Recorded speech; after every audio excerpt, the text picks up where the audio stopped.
question should be asked in the next press conference, which we're going to undertake in about 20 minutes. The Kazakh story, we'll answer it there. As to Alexander, briefly, the three cuts would be the cut I made in 2000. The first cut was 2004. That was the original theatrical trailer.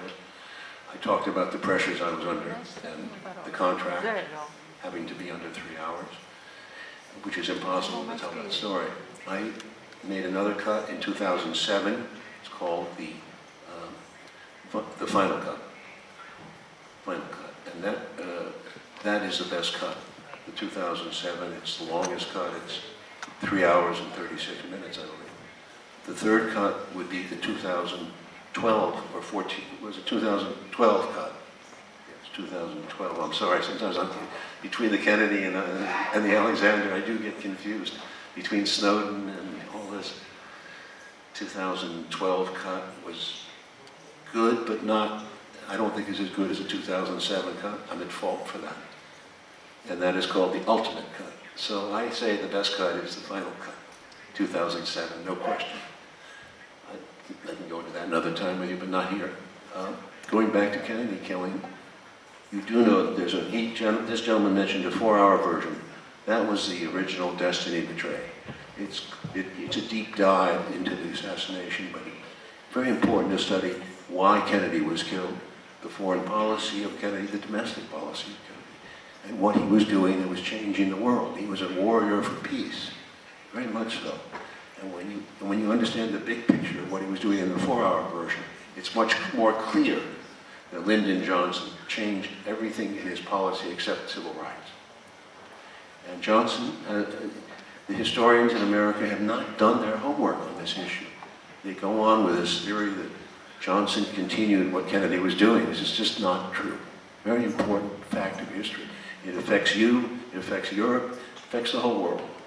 Since Kennedy was killed, no American president has been able to actually confront the military-industrial complex, has been able to challenge the intelligence agencies in our country.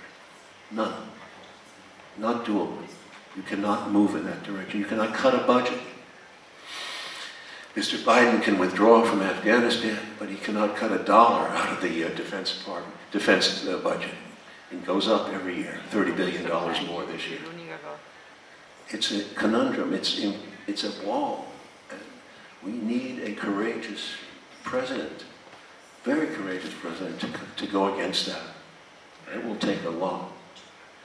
And unless that happens, everyone is fucked. Certainly the members of NATO, which you are. One of the most interesting visits of Kennedy in his last year in '63 was to Italy. He had a trip. He met the Pope, the Pope was very cold with him, but he was a Catholic too. But it was a strange meeting because Kennedy had supported the opening to the left, the apertura alla sinistra, al sinistro, which was a very big political movement at that time in Italy, very important. He was for it.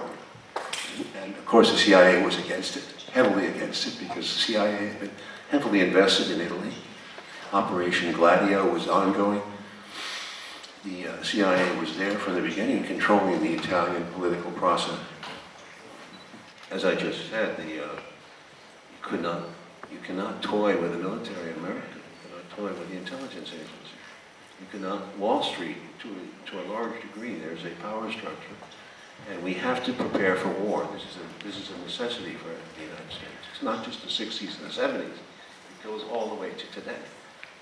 The preparation for war in America is the prime organizing factor of society, as Donald Sutherland said in the original.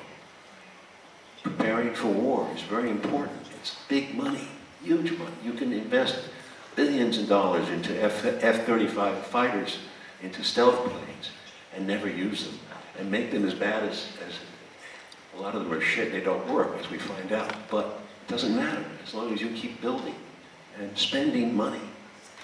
And it's money that's badly spent, because if it was used for productive purposes, for civilian purposes, we find that our infrastructure and our society would be much stronger in health and education and welfare, in roads and all the things that count. We've lost sight of that in America. 60s and 70s, that's just part of it, yeah, just part of it.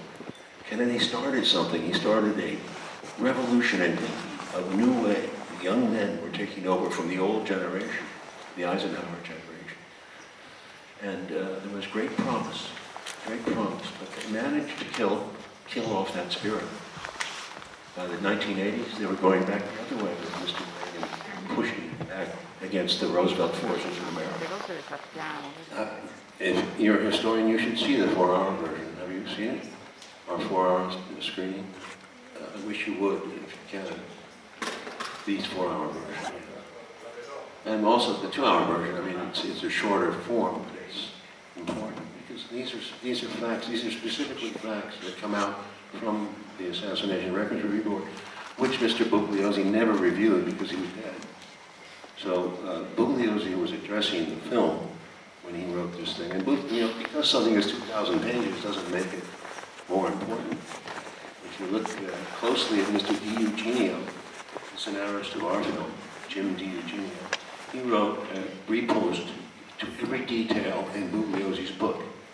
It was called Destiny Betrayed, the original, and that came out in the 1990s after Jim had read all in fine print, all the little stuff that Bugliosi said. Bugliosi was a prosecutor. Remember that, prosecutor. He's not a historian. So he thinks of everything in terms of prosecution terms. And he falls short on so many facts, so many facts. I can't dispute it because this is not the place for it. Tom Hanks is an actor who believes very much into the American myth. And I'm sure he thinks everything is hunky-dory in America, that America is proceeding along the right path, and that everything is fine, and the space guys go up in space and they come back and everything can be fixed.